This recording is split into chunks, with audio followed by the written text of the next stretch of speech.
My name is Kiran Correa, and today I'll be presenting on a study conducted by the Clinical Decision Support Innovation Collaborative on prioritizing patient preferences for standardization to support patient-centered clinical decision support.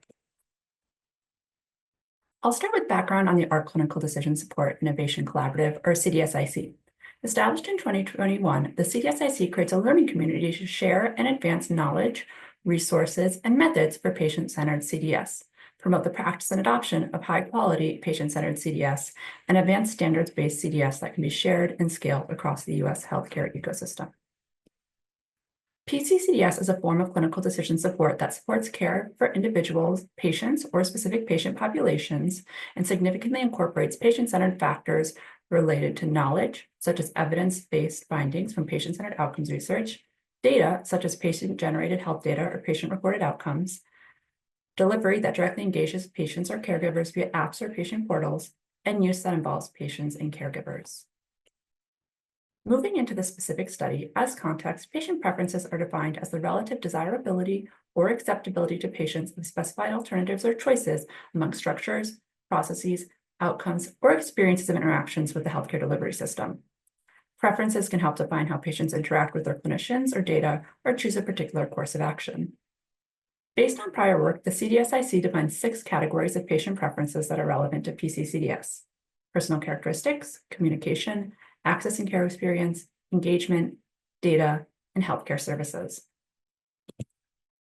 Currently, most patient preference information is represented as unstructured data in electronic health records. This makes it hard to act upon patient preference information, incorporate it into PCCDS, or share this information across healthcare organizations. In a prior paper, the CDSIC assessed the availability of standards for representing and exchanging patient preferences, looking at LOINC and SNOMED CT and FHIR standards. We found that there was wide variation in the availability of standards for this data. For example, more standards were available related to representing patients' personal characteristics, such as their preferred language, than preferences around how patients would like their data to be used or how they would like to access care. The motivation for this study was an understanding that standardized representation of patient preference data can advance its incorporation into PCCDS and ultimately increase the impact and acceptability of decision support. However, not all data may be suitable for standardized representation. This study aimed to prioritize which types of patient preferences are important for standardization for PCCDS and outline actionable steps to advance standardization. The primary source of data was a 3-hour, 10-person roundtable that included a clinician, standards developer, patient preferences researcher, informatician, HR developers, and patient representatives. Moving into the findings, there was consensus that few patient preferences are currently routinely collected during clinical encounters. In some areas, such as advanced directives, capturing patient preferences is standard, but this is not the norm. Participants raised several types of preferences that they felt were a high priority for standardization in the short term. Some of these were considered low-hanging fruit, while others were thought to be particularly important to patients and their care or care experience. These included preferences around language, timing, mode, and frequency of communication, engagement preferences, such as who else a patient would like to be engaged in their healthcare decisions, clinician access to patient data for different clinical purposes, and certain preferences related to healthcare services, such as preferred type of treatment and care management.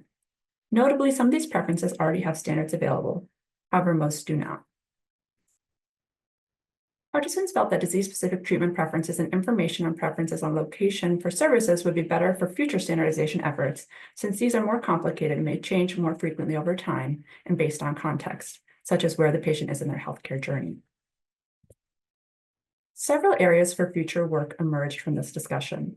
First, participants noted challenges related to how and when to capture patient preference data in a way that minimizes burden and facilitates use of this data in clinical settings and decision-making. Future efforts could explore optimal inclusion of patient preference data and use in workflows. Second, participants shared that capturing certain dynamic and context-specific preferences, such as treatment of specific illnesses, could be difficult. Further research could investigate whether and how to capture dynamic patient preferences in a standardized way. It could also advance disease-specific validated preference solicitation measures. Use of standardized measures could support integration of these data into the EHR. Finally, multi-stakeholder groups could work to develop and implement standards for the preferences identified as high priority by this roundtable. If you're interested in learning more about this study, please refer to the report on the screen. Thank you so much for your time today.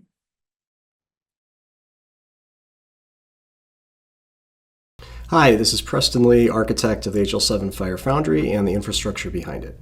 Foundry launched in May as HL7's hub for the discovery, evaluation, and installation of fire reference implementations and other software that's compliant with fire.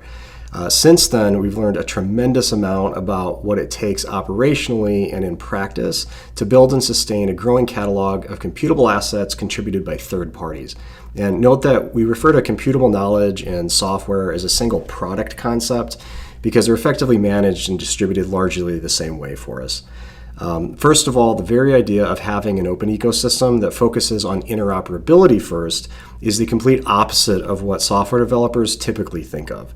In the US, pretty much every App Store-like experience is vendor-locked to a specific underlying platform. And while nobody likes that, we've been trained to expect a vertical software supply chain controlled by a single vendor, or in other words, a one platform, one marketplace model, whereas the Foundry concept supports a many platform, many marketplace model that's philosophically very different and disruptive for that reason.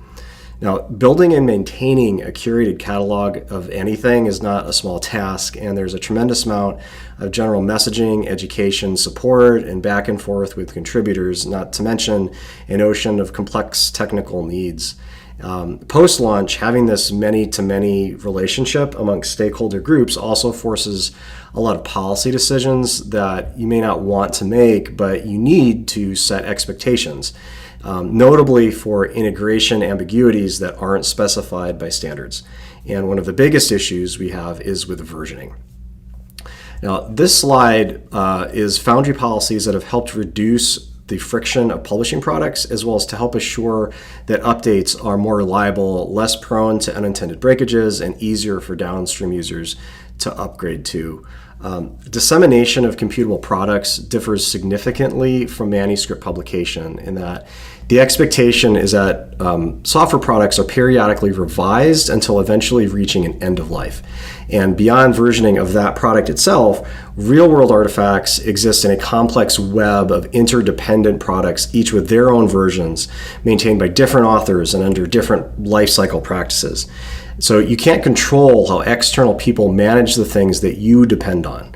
Now, developers living on the cutting edge may be happy with that and say, just get the latest version of X, Y, and Z, but that doesn't work for the vast majority of people trying to use your product that need reliable, stable, reproducible, and safe releases. Further, a given product may also be released in different versions of FHIR, SNOMED versus non-SNOMED countries, US Core versus non-US Core, different terminology system versions, or any number of practical reasons. Now, unlike closed supply chain ecosystems wherein all policies may be strictly enforced by a single operator, it's implausible to enforce identical inter-artifact versioning and lifestyle semantics in a completely open ecosystem.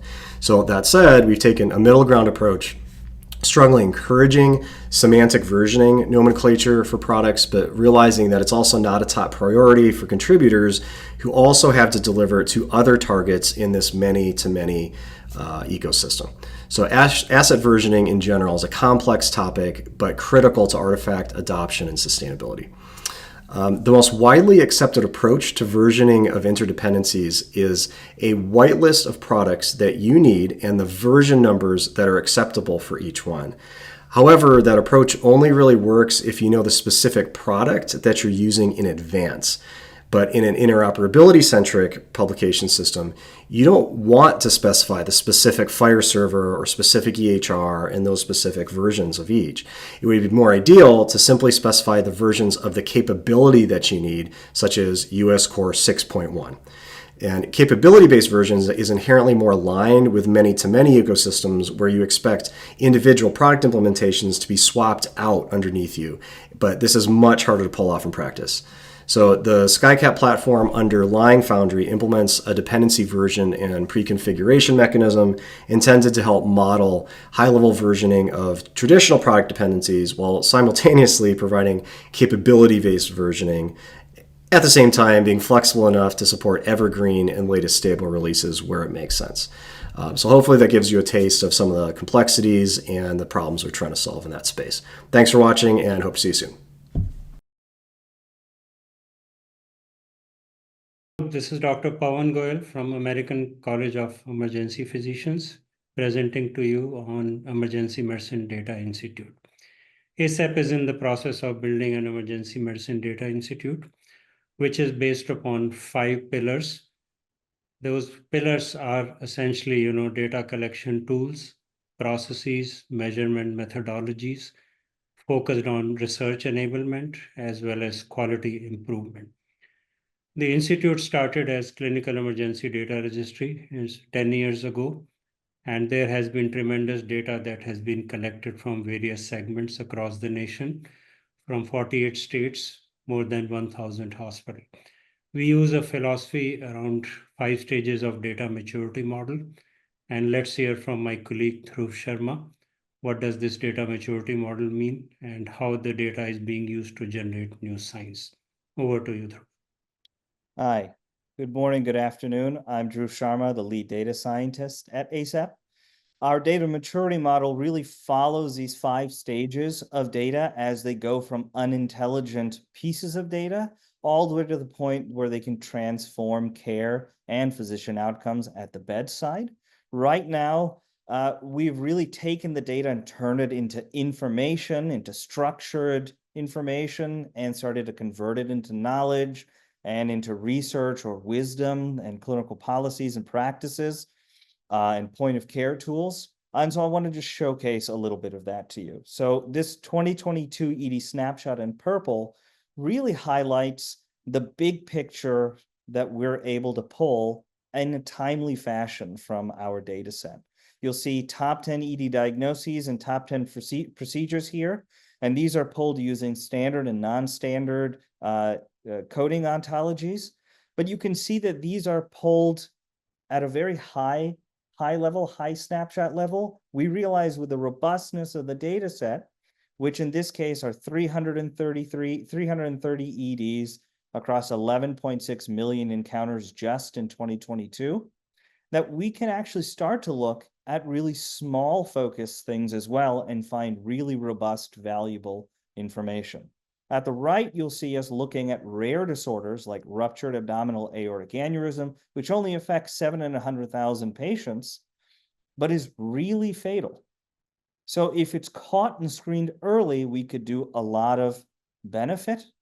And that's what we saw. We could pull 3,000 cases and we could build a national measure out of it and deploy that across, nationwide across our registry. So this is appropriate utilization for our AAA patients, which is ruptured abdominal aortic aneurysm, but we also built a point of care tool around it so that it can assist physicians in the process of delivering this care to their patients. The next thing we looked at is late breaking information. So sexually transmitted infections have been on the rise, particularly things like syphilis. And we thought that there was an opportunity for us to understand what's happening in the gap of testing, especially at the emergency department level. So we looked at 8.5 million applicable visits in 2022, and we found the low co-testing rate with gonorrhea and chlamydia and HIV of only 4.2% and syphilis of only 2.4%. We developed another measure around this, or in the process of expanding this, to also focus on things like co-testing with pregnancy and really trying to focus in on the right cohort to have the greatest impact. These are just some of the things that we're doing, some of the things that we have concluded, but they barely scratch the surface on where we're going and where we can go. And so I ask us to look back first at the data maturity model and look at the value and opportunity and perhaps consider following us on this journey. At the bottom right, you'll see a QR code. Please join, go to our website, and please consider joining us either as a data partner or as a researcher or as somebody who wants to go after some grant and contract work opportunities with us. Thank you very much for your time. I hope you have a wonderful conference. Hi, my name is Aly Khalifa from Mayo Clinic, and I'd like to talk briefly about the Computable Biomedical Knowledge Minimum Metadata Model, CBKMM, and the medication examples we developed, as well as some of the lessons we learned through this process. As we already know, the biomedical domain has a lot of computational resources that support research and clinical use cases. For For example, they may be a clinician support system, or an ontology about antibiotic resistance, or even a larger knowledge base describing genetic variations and their effects on various medications. But a question remains, which is how to describe these various resources in a standard approach to support their publishing, discovery, reuse, and other use cases. How to support their fair representation, making these resources more findable, accessible, interoperable, and reusable. The idea was to develop the CBK as an open standard to provide semantic and computable descriptions to support authors, publishers, and end users of CBK objects in their respective roles. These papers provide more details about these efforts in addition to various examples. The decision was made to reuse and leverage currently available standards by using both general-purpose metadata standards, for example, the dataset catalog vocabulary, WNCore, and schema.org, in addition to domain or medicine-specific ontologies and the standard terminologies, for example, SNOMED-CT and medical subject headings. The aim is not to consolidate all of these standards into a monolith standard. The aim is to filter them according to our specific use cases in the biomedical domain and identify minimal yet sufficient data elements to fulfill these use cases. This slide shows the abstract structure of the model. Resources describe the abstract concept, for example, an ontology, which can be realized as an OWL or OPO file that you can download and share. And these are considered the artifacts or the concretization of this resource. By looking closely, we can see the JSON schema template showing relevant data elements that are supported by context that leverages other metadata standards on the backend as we described earlier, mainly about unique and shared identifiers, descriptors, either as a narrative or a structured data, provenance, how to represent composition and granularity, and finally, how to access and download the artifacts of this resource. We got 4 examples represented as CBK instance. First is a statin CDS as a FHIR application. Second is the antibiotic resistance ontology and its supporting database. And finally, the pharmacogenomics knowledge base. Here we can see the statin CDS example and various data elements such as the subject, publisher, and its concretization. By having a closer look, we can see how various terminology standards and identifier systems are used, for example, SNOMED-CT and ORCID ID. Also, we can see that at the bottom, its related artifacts, in other words, its concretization. We started with valuable biomedical resources that are computational, but are somehow isolated. And we aim to make them more computationally available, more findable, accessible, and interconnected. However, they are not the only resources out there. There are definitely more. And we need to make all of them more findable, accessible, interoperable, and reusable as well. We learned several lessons through this process. First, CBK can represent important information relevant to various CBKs, although metadata are available but still need to be curated and structured while leveraging various terminology standards, as we discussed earlier.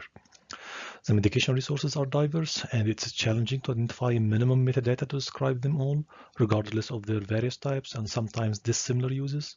In addition, subject element is used to convey a lot of information, and I think more specificity is needed. Also, do we need to convey and represent the intended primary use of these resources, and how to do that? This is an open question. Finally, AI tools can support this goal in terms of validation and scalability. Therefore, we invite CBK developers, authors, publishers, users, and subject matter experts to participate in this development of CBK by providing their use cases and examples. In conclusion, CBK is an important step. However, it is a work in progress. The current model has its strengths and various opportunities for improvement. Therefore, more effort and participation is needed that require a degree of abstraction while being guided by practical use cases. This effort will foster an efficient learning health system. Thanks for your attention. And finally, I'd like to acknowledge the CBK work group for this effort.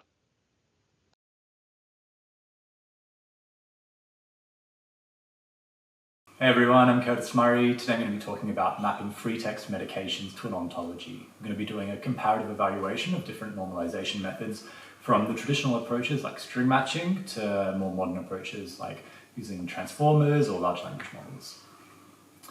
For a really quick introduction, electronic health records often contain free text medication names.